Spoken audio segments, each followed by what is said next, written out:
Welcome students, welcome to Edula point. हमारी आज की वर्कशीट है worksheet number 22, maths class 10 Hindi medium में है। बहुत इजी वर्कशीट है। इजी क्या कहें कि बहुत इम्पॉर्टेंट है, ये कहना ज़्यादा अच्छा रहेगा। आप लोगों का संडे बहुत अच्छे से बीता होगा, वो इन्जॉय किया होगा आपने संडे एक छुट्टी। चलिए थोड़ी स्टडी कर लेते हैं। तो ये इतनी इम्पॉर्टेंट है कि ये मतलब पेपर में जो ये थ्योरम है, ये प्रमेय है, आती ही आती है, इसके पूरे चांसेस होते हैं। प्रमेय का नाम है, हमारी प्रमेय पे वर्कशीट है आधारभूत समानुपातिकता, आनुपातिकता प्रमेय, दोनों नाम बोलते हैं इसे, बीपीटी, ठीक है। और इसे थेल्स थ्योरम भी कहते हैं। क्लियर हुआ? बहुत इम्पॉर्टेंट है, थेल्स थ्योरम बोलते हैं इसे, थेल्स प्रमेय भी बोलते हैं, थेल्स प्रमेय। आपकी ज्योमेट्री का ये पोर्शन है। थेल्स प्रमेय क्या होती है, सीधे डायरेक्ट हम आपको बताते हैं, ठीक, डायरेक्ट बताते हैं इसको। ये सारी चीज़ें जो है इसी से रिलेटेड हैं कि थेल्स प्रमेय या आधारभूत समानुपातिकता प्रमेय क्या होती है कि किसी त्रिभुज की एक भुजा के समांतर अन्य दो भुजाओं को भिन्न भिन्न बिंदुओं पर प्रतिच्छेद करने के लिए एक रेखा खींची जाए तो वो क्या, जो दोनों भुजाएं हैं उनको समान अनुपात में विभाजित करती है। अब ये होता क्या है, इसको हम करके देखते हैं, पूरा आपको समझ में आएगा। ये कह रहा है कि कोई एक त्रिभुज है, इसकी स्टेटमेंट भी आपको ध्यान में रखनी है, और स्टेटमेंट को मैं बिल्कुल इजी तरीके से बता रही हूँ कि कोई एक त्रिभुज है, उसकी एक भुजा के समांतर एक रेखा खींची गई, ठीक है। अगर वो समांतर खींची गई है और वो दो बिंदुओं पर अन्य दो भुजाओं को काट रही है, यही कह रहा है ना। ये एक त्रिभुज बना लेते हैं हम, एक त्रिभुज पहले बना लेते हैं जो दिया हुआ है। हमें दिया क्या है कि एक त्रिभुज दिया हुआ है, त्रिभुज का नाम दे देते हैं ए बी सी। तो एक त्रिभुज है, कोई सा भी किसी भी तरह का त्रिभुज बना सकते हैं हम, एक भुजा के समांतर। चलिए हम नीचे वाली भुजा ले लेते हैं, आसान है ये। इसके समांतर एक रेखा खींची गई, एक रेखा खींच दी हमने, खींच दी। उसको आगे तक भी ऐसे भी ले सकते हैं हम आगे, ठीक है। इसमें नहीं लिया, आप आगे इसको ऐसे बढ़ा भी सकते हैं, कोई दिक्कत नहीं है उससे। तो एक रेखा खींची गई, इसका नाम, ये रेखाखंड है, डी और ई नाम दे देते हैं इसका। तो एक त्रिभुज की एक भुजा के समांतर एक एक रेखा खींची गई है, और अन्य दो भुजाओं, यानी एक भुजा ये और एक ये भुजा, अन्य दो भुजाएं तो यही बची ना, अन्य दो भुजाओं को दो बिंदुओं पर प्रतिच्छेद करती है। तो जो इन दो भुजाओं का अनुपात आएगा, जिन बिंदुओं पे कर रही है, अनुपात जो है समान अनुपात होगा। मतलब कि AD बटा DB बराबर होगा AE बटा EC। तो अब दिया क्या है बताओ, दिया है एक त्रिभुज जिसमें एक भुजा है BC, और BC के समांतर एक रेखा खींची गई है DE। यही दिया है ना, DE समांतर है BC, ठीक। और हमें सिद्ध क्या करना है, AD बटा DB बराबर AE बटा EC। तो हम ये सारी चीज़ें लिखेंगे। देखिए स्टेटमेंट, आपको कई बार स्टेटमेंट पूछते हैं तो स्टेटमेंट को याद करना है। आसान तरीके से कीजिए, चाहे ऐसे कीजिए, चाहे बुक के तरीके से कीजिए, या जो मैंने समझाया, जो आपको आसान लगे। तो दिया क्या है, त्रिभुज ABC, सबसे पहले जो दिया है उसमें लिखते हैं। में इस त्रिभुज में BC के समांतर DE है, यही है ना, ठीक है। और ये D आपको लिखेंगे, में D जो बिंदु है, इसको बिंदु बोलेंगे। बिंदु D किस पे है, भुजा AB पर स्थित है, यहीं स्थित है ना। वह बिंदु E भुजा AC पर स्थित है, यही लिखा है। और क्या दिया हुआ है, और दिया हुआ है कि जो DE है वो समांतर है, इसे समांतर कहते हैं BC के। समांतर मतलब इनके बीच की दूरी जो है, बिल्कुल परपेंडिकुलर जो दूरी है, लंबवत दूरी है, वो बराबर है। क्लियर हुआ? ये हमें दिया हुआ है। अब सिद्ध क्या करना है, सिद्ध करना है, सिद्ध करना है, क्या सिद्ध करना है बताइए। कि जो भुजाओं का ये जो अनुपात है, जो बिंदु आ रहा है यहाँ पे, हमें यही सिद्ध करना है कि जो अनुपात आएगा AD बटा DB बराबर है AE बटा EC। ठीक, ये सिद्ध हमें करना है। अब आगे बढ़ते हैं, हम रचना करते हैं, एक रचना करते हैं। रचना क्या कर रहे हैं कि अब जो हमने पिछली वर्कशीट में आया था, यहाँ इस पे चैनल पे नहीं हुआ लेकिन मैं आपको बता दे रही हूँ, समरूप त्रिभुज किया था ना, तो भुजाओं का अनुपात समानुपातिक होता है ना। तो उस और साथ में त्रिभुज का क्षेत्रफल आपको पता है क्या होता है, 1/2 आधार गुणा में ऊंचाई। तो उससे हम कुछ चीज़ें ले सकते हैं, कुछ 9वीं के चीज़ें लेंगे। चलिए स्टार्ट करते हैं। रचना क्या करेंगे हम कि B को E से मिला देंगे और D को C से मिला देंगे। ठीक, नाम कुछ भी दे सकते हैं आप। और इस भुजा पे एक लंब खींचेंगे, इस भुजा पे AB पर एक लंब खींचिए, सीधा लंबवत दूरी जो होगी, तो लंब ये हो गया ना लंब। ठीक, और इस भुजा पे AC पर भी हम एक लंब खींचेंगे, खींच दिया हमने लंब। नाम दे देते हैं अब ABCDE हो गया, क्या नाम दे, F और G नाम दे देते हैं आगे। ठीक, नाम में कोई दिक्कत नहीं है। तो जो रचना की है वो हम लिखेंगे। क्या रचना की है हमने, बिंदु B को E से मिलाया, यही किया ना हमने, B को E से मिलाया, वह बिंदु C को D से मिलाया। और क्या किया हमने, ये लंब खींचा है, ठीक है, तथा EF किस पे लंब खींचा है, AB पे, और AD उसी का पार्ट है AB का। हमने लंब खींचा तो ये लंब का निशान होता है।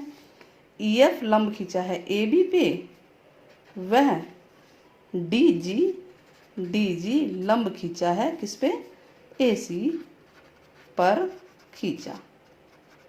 जो किया हमने उसको अपने शब्दों में लिख दिया। अब आगे बढ़ते हैं, अब सवाल को हल करते हैं। हल क्या है, अब हमारे पास देखिए ये 3 त्रिभुज हमें ध्यान रखना है जिनका एक ही आधार नज़र आ रहा है, वो है DE। इसका एक ही आधार से, DE के एक ही आधार से 3 त्रिभुज कौन से बड़े बड़े बन रहे हैं, एक तो ADE, दूसरा BDE, यही बन रहा है ना, और तीसरा DCE। इस भुजा से, DE भुजा से 3 त्रिभुज बन रहे हैं, ADE, BDE और CDE। इन त्रिभुजों को लेते हुए चलना है। तो सबसे पहले इस त्रिभुज को और इसको ले लेते हैं, फिर इसको इसके साथ ले लेते हैं। ये त्रिभुज दोनों में कॉमन, तो ये दोनों के साथ होगा, एक ही बार ये त्रिभुज अपॉन ये और ये बटा ये, यानी इसका क्षेत्रफल बटा इसका क्षेत्रफल।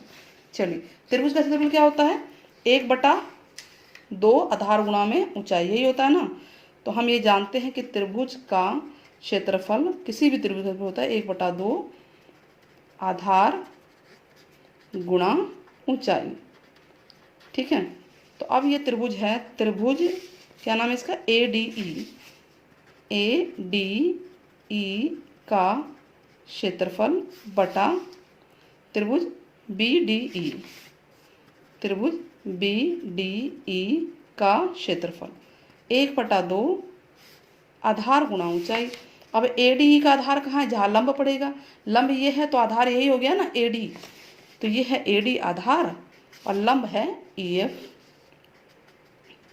ठीक है, वैसे ही इस त्रिभुज में DBE में देखिए, ये त्रिभुज का लंब इसके बाहर है, त्रिभुज के बाहर है, कोई दिक्कत नहीं है। त्रिभुज कई ऐसे होते हैं जिनका लंब उनसे बाहर होता है, जैसे कि इस तरह का त्रिभुज बन गया तो लंब हमारा इसका बाहर ही होगा ना। ठीक, तो वैसे ही इस त्रिभुज का लंब ये बाहर आ जा रहा है, तो इसका क्या बनेगा, आधार ये है और ऊंचाई ये है। तो आधार है 1/2, आधार है DB गुणा में ऊंचाई कितना है EF।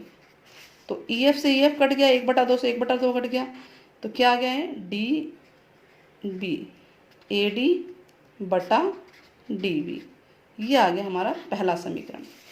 ठीक, वैसे हम ये त्रिभुज लेंगे, यही वाला ADE, और दूसरा कौन सा लेंगे, DCE। दोनों का क्षेत्रफल क्या होगा, इसका क्षेत्रफल अब इधर की तरफ लीजिए, ये लंब है तो ये आधार होगा। ठीक वैसे इस त्रिभुज में अगर ये आधार है तो साथ में ये लंब है ना इसका। ठीक है, तो चलिए लेते हैं त्रिभुज तथा त्रिभुज ADE का क्षेत्रफल बटा त्रिभुज, इसका नाम क्या है, DCE का क्षेत्रफल 1/2 आधार, ADE का आधार होगा AE और लंब होगा DG। तो चलिए लेते हैं AE गुणा में DG। ठीक है, ऐसे DCE में 1/2 आधार है EC और DG लंब है, EC गुणा में DG। 1/2 से 1/2 कट गया, DG से DG कट गया, बचा क्या AE बटा EC। ठीक है, ये हो गया नंबर 2। अच्छा, अब हमें लाना क्या है, ज़रा दोबारा देखते हैं, हम पहुँचते हैं अपना। हमें लाना है AD बटा DB, AE बटा EC, यही लाना है ना, यानी इस भुजा का ये बटा ये बराबर ये बटा ये, यही लाना है। अब हमारे पास ये दिख तो रहा है, 1 और 2 को हम बराबर लिखें कैसे, यानी अगर हमारे जो लेफ्ट हैंड साइड में सिचुएशन है ये बराबर हो जाए तो राइट साइड की सिचुएशन बराबर हो जाएगी। इसका मतलब अगर ये चीज़ इसके बराबर हो जाए तो ये चीज़ इसके बराबर हो जाएगी। अब यहाँ है क्या, यहाँ त्रिभुज ADE का क्षेत्रफल, ऊपर तो ठीक है दोनों ADE हैं, नीचे लेकिन यहाँ BDE है और यहाँ DCE है। अब इसे हम चेक करते हैं, अगर हमारा ये BDE और DCE सेम हो जाए, इनका क्षेत्रफल बराबर हो जाए तो लेफ्ट साइड इक्वल हो जाएगी, और अगर लेफ्ट साइड इक्वल हो गई तो राइट साइड अपने आप ही इक्वल हो जाएगी। तो अब इसको इक्वल कैसे करें, हम ये देख रहे हैं कि ये 2 समांतर रेखाएं हैं। 9th क्लास को रिवाइंड कराते हैं। ठीक है, 9th क्लास में ये है कि अगर 2 समांतर रेखाओं के बीच में 2 त्रिभुज बन रहे हैं, ये एक त्रिभुज ये बन रहा है DBE और दूसरा बन रहा है DCE। 2 समांतर रेखाओं के बीच में है और दोनों का एक ही आधार है, इस आधार से होके जा रहे हैं। ये देखिए ये दोनों के लिए है। ठीक है, वैसे तो ये भी है लेकिन हम तो उधर से कर रहे हैं ना, वहाँ से ध्यान देंगे। तो दोनों का एक ही आधार है DE और दोनों 2 समांतर रेखाओं के बीच में है, तो दोनों का क्षेत्रफल क्या होगा, बराबर होगा, क्योंकि दोनों, तो ये हम ये लिख सकते हैं। तो लिखते हैं कि जो त्रिभुज है BDE, जो यहाँ पे और ये नीचे वाला है BDE तथा त्रिभुज DCE 2 समांतर रेखाओं DE तथा BC के मध्य स्थित हैं तथा दोनों का एक ही आधार DE है। दोनों का एक ही आधार है, तो इसका मतलब कि त्रिभुज BDE का क्षेत्रफल बराबर हो जाएगा त्रिभुज DCE का क्षेत्रफल के, तो बराबर हो गया। अब देखिए ध्यान से, यानी कि लेफ्ट हैंड साइड पूरा बराबर हो गया कि नहीं, ऊपर का तो सेम था और ये भी बराबर हो गए। तो जब लेफ्ट साइड बराबर हो गया तो फ्रॉम 1 and 2, 1 और 2 से ये बटा ये बराबर भी हो जाएंगे। तो अब लिखेंगे कि 1 और 2 से AD बटा DB बराबर है AE बटा EC। इसी को कहते हैं आधारभूत अनुपातिकता प्रमेय। इसको ध्यान से देखिए, स्क्रीन पे आपके आ रहा होगा ये। ठीक है, क्लियर हो रहा है, बहुत ही अच्छी और बहुत इम्पॉर्टेंट है बच्चों, ये लास्ट तक देखना इसको, वीडियो को, आपको सारा समझ में आएगा। चलिए अब आगे बढ़ते हैं नेक्स्ट। तो अब ये पूरी की पूरी प्रमेय हमने कर ली। इसका विलोम क्या है, इसका विलोम ये है कि अगर भुजाओं का अनुपात, ये कह रहा है कि एक त्रिभुज है, विलोम ये है, रफ बनाते हैं कि कोई एक त्रिभुज है। ठीक है, यदि एक रेखा किसी त्रिभुज की 2 भुजाओं को एक ही अनुपात में विभाजित करती है, यानी समान अनुपात में विभाजित करती है, तो वो तीसरी भुजा के समांतर होगी। ये विलोम है कि ये एक त्रिभुज दिया हुआ है, यहाँ पे एक बिंदु है, यहाँ एक बिंदु जरूर नहीं कि बीच में हो, ऊपर नीचे कहीं भी हो सकते हैं। तो ये एक ही अनुपात में विभाजित कर रहे हैं, यानी ये बटा ये बराबर ये बटा ये है। तो हमारे को सिद्ध करना है कि DE समांतर BC है। यानी विलोम का मतलब ये है कि जो दिया हुआ है वो हमें सिद्ध करना है, और जो सिद्ध करना था हमें वो हमें दिया हुआ है। ये बात क्लियर हुई कि ये हमें दिया हुआ है कि एक त्रिभुज की भुजाओं ये जो अनुपात है बराबर है, और हमें सिद्ध करना है DE समांतर है BC के। ठीक, तो इसके लिए हम इसका चित्र यहीं बना देते हैं।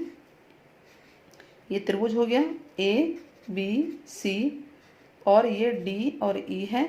हमें दिया क्या है, ये दिया हुआ है AD बटा DB बराबर AE बटा EC, और सिद्ध करना है कि जो ये रेखा है ये रेखाखंड DE है, ये BC के समांतर है। ये इसका विलोम है, BPT का विलोम है, थेल्स थ्योरम का विलोम है। चलिए अब क्वेश्चन देखते हैं। क्वेश्चन में ये काफ़ी बारीक अक्षर लिखे हुए हैं, ये समझ नहीं आ रहे हैं, इसको ध्यान से देखना है। ट्राई करते हैं। अब x का मान निकालना है आपको। इसमें ये समांतर दे रखा है, ये ध्यान रहे कि जो BPT की थ्योरम है, आधारभूत अनुपातिकता या समानुपातिकता की जो प्रमेय है, वो जब ही लगेगी जब कि एक भुजा के समांतर कोई रेखा दे रखी हो। तो हमें दे रखी है ना DE समांतर है BC के, ये है A, ये B है, ये C है, ये D है, ये E है। तो ये DE समांतर BC के दे रखा है। ठीक है, तो हम लिखेंगे कि ये DE समांतर है BC के, तो बाय BPT यानी आधारभूत अनुपातिकता प्रमेय के द्वारा AD बटा DB बराबर होगा AE बटा EC। अब AD है x, और ये है आपका 3x प्लस 4, ये आपको नीचे दे भी रखा है। ये है x प्लस 3, और ये है 3x प्लस 19। इसको सॉल्व करेंगे क्रॉस करके, तो आपका ये आंसर आ जाएगा। ये एग्जाम्पल आप आराम से कर लेंगे अगर मैं इस क्वेश्चन को पहले क्वेश्चन को करवाती हूँ तो चलिए पहला क्वेश्चन करते हैं। पहले क्वेश्चन के लिए ये चित्र हो जाएगा। ठीक है, क्वेश्चन नंबर 1। क्वेश्चन नंबर 2 पहले देख लें आप। क्वेश्चन नंबर 2 में क्या है, थेल्स प्रमेय बतानी है, जो अभी मैंने आपको बताया, कथन लिख के उसे सिद्ध करना है, और इसको मैंने पूरा सिद्ध कर दिया आपके सामने, जो कि स्क्रीन पे भी आया था। इस तरह से क्वेश्चन था, पूरा ध्यान से देख लीजिए। ठीक है, चलिए क्वेश्चन नंबर 1 कह रहा है कि चित्र में DE समांतर है। तो ये हमें लिखेंगे, ये सब कुछ लिखना है। कैसे लिखना है, पहले लिखना है, दिया है त्रिभुज ABC में DE समांतर है BC के। जब अगर DE समांतर है BC के, तो BPT के द्वारा, BPT जो प्रमेय है उसके द्वारा हमारे पास क्या आएगा, AD बटा DB बराबर है AE बटा EC। अब यहाँ पे भी देखिए बहुत बारीकी अक्षर हैं। सबसे पहले तो ABCDE लिख देते हैं, और यहाँ पर ये कुछ मिस्टेक भी है, प्रिंटिंग मिस्टेक। ये जो है उल्टा दिया हुआ है, मतलब हो सकता है कि ये प्रिंटिंग में ये रिवर्स हो गया हो। तो ये है x है ये, ठीक है, और ये है 7.2 सेंटीमीटर लिख लीजिए, और ये है 1.8, और ये है 5.4। ये मिस्टेक है, इसको ध्यान से देखेंगे तो आपको ये दिख जाएगा कि ये उल्टा है, रिवर्स है। अच्छा, अब ये अगर जो हमने डिजिट ली हैं इसमें भी गलती है नहीं, ये भी हमें सवाल करने से पता चल जाएगा अभी। ठीक, तो ये AD बटा DB, AD क्या है बताइए, AD क्या है बच्चों, 1.8, DB है 5.4, और ये है x, ये है 7.2। तो ये पॉइंट से पॉइंट हट सकता है, पॉइंट के बाद एक डिजिट है, पॉइंट के बाद एक डिजिट है, हटा सकते हैं। या दूसरा तरीका, इसका एक 0 नीचे लगाइए, इसका ऊपर लगाइए, 0 से 0 कट जाएगा। अब 18 कम 18, 18 3 54, तो 1/3 आ गया, यहाँ आएगा x अपॉन 7.2। ये क्रॉस कर सकते हैं, तो 7.2 बराबर 3x हो गया। तो x इक्वल टू क्या होगा, 7.2 बटा 3, पॉइंट हटाइए, नीचे 0 आ गया। तो x इक्वल टू कितना आया, काटिए इसे, काटना शुरू कीजिए। किससे कटेगा ये, 6 पंजे 30, 6 कम 6, 6 दूनी 12, तो ये आ गया 12/5। तो हमारा आंसर सही है कि नहीं है, हम आपको ऐसे बताते हैं। देखिए ये 1.8 और 5.4 था, ये इसका रेशो 1/3 आ रहा था ना, इसका मतलब राइट में भी रेशो 1/3 आना चाहिए। तो यानी x का मान अगर मैं, ये चेक कर रहे हैं हम, ठीक है, चेक कर रहे हैं। x का मान 12/5 रखते हैं और नीचे 7.2 है, पॉइंट हटाइए, 0 आ गया। तो 12/5 इसको उल्टा कर दें, 10 बटा क्या होगा ये 72, 5 दूनी 10, वार्षिक 72, तो एकम 2, 2 3 6, 1/3 आया कि नहीं आया। और बीपीटी यही कहते हैं कि जो इनका रेशियो बराबर आएगा, अगर ये 1/3 है तो ये भी 1/3 होगा। इसका मतलब जो हमने डिजिट्स ली हैं वो सारे ठीक हैं, ठीक है। जो डिजिट्स हैं उसको हमने वेरीफाई भी कर लिया। एक्स का मान हमारा 12/5 आ गया। इस तरह से हमारा ये क्वेश्चन पूरा होता है। इससे रिलेटेड क्वेश्चंस और आएंगे। वीडियो अगर पसंद आए तो प्लीज़ चैनल पर कमेंट करना ना भूलें, साथ ही चैनल को सब्सक्राइब कर दें और दूसरे अपने फ्रेंड्स को भी बताएं। Till then take care, bye bye.